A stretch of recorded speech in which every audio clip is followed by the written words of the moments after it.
Hi നമസ്കാരം.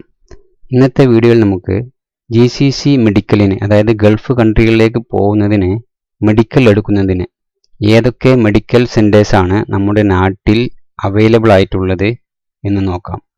അത് check ചെയ്യുന്നതിന് വാഫിദ് എന്ന ഒരു വെബ്സൈറ്റിലൂടെയാണ് നമ്മൾ നോക്കുന്നത്.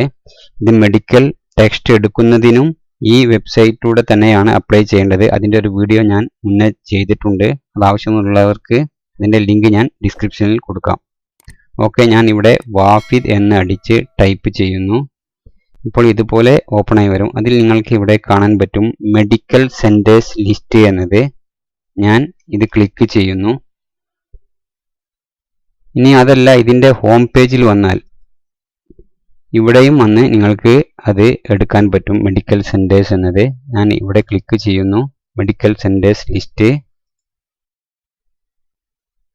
ഇനി ഇപ്പോൾ നിങ്ങൾക്ക് ഇവിടെ കാണാൻ പറ്റും, ഇവിടെ ഇന്ത്യയിലുള്ളതും ബംഗ്ലാദേശിലുള്ളതും പാകിസ്ഥാനിലുള്ളതെല്ലാം ഇവിടെ ലിസ്റ്റ് ചെയ്ത് കാണിക്കുന്നുണ്ട്. ഇത് നെക്സ്റ്റ് കൊടുത്ത് നിങ്ങൾക്ക് ഓരോന്നോരോന്ന് നോക്കാൻ പറ്റും.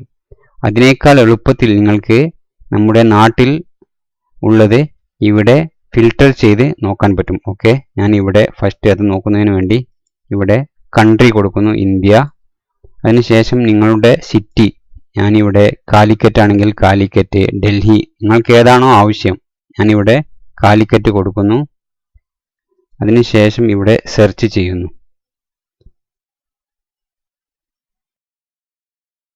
ഇപ്പോൾ നിങ്ങൾക്ക് ഇവിടെ കാണാൻ പറ്റും കാലിക്കറ്റിൻ്റെ ഇവിടെ ലിസ്റ്റ് ഔട്ടായി വന്നിട്ടുണ്ട്. 1, 2, 3, 4, 5.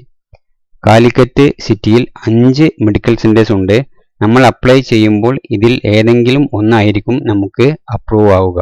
ഇനി നമുക്ക് ഒന്നുകൂടെ നോക്കാം. ഞാനിവിടെ ജസ്റ്റ് വെറുതെ ഒന്ന് കൊച്ചി കൂടെ ഒന്ന് നോക്കുന്നു, അല്ലെങ്കിൽ ചെന്നൈ നോക്കുന്നു, സെർച്ച് കൊടുക്കുന്നു. ഇതാ ഇപ്പോൾ ചെന്നൈയിലുള്ളതും ഇവിടെ വന്നിട്ടുണ്ട്. 1, 2, 3, 4, 5. ഇതുപോലെ നിങ്ങളുടെ ഏരിയ ഏതാണോ അതിനനുസരിച്ച് നിങ്ങൾക്ക് സെർച്ച് ചെയ്ത് മെഡിക്കൽ സെൻറ്റേഴ്സിൻ്റെ പേര് നോക്കാവുന്നതാണ്. അപ്പോൾ അത്രയേ ഉള്ളൂ ഇന്നത്തെ വീഡിയോ. ഇന്നത്തെ വീഡിയോയിൽ പറഞ്ഞ കാര്യം നിങ്ങൾക്ക് എല്ലാവർക്കും മനസ്സിലായിട്ടുണ്ടാകുമെന്ന് വിചാരിക്കുന്നു. എല്ലാവർക്കും നന്ദി.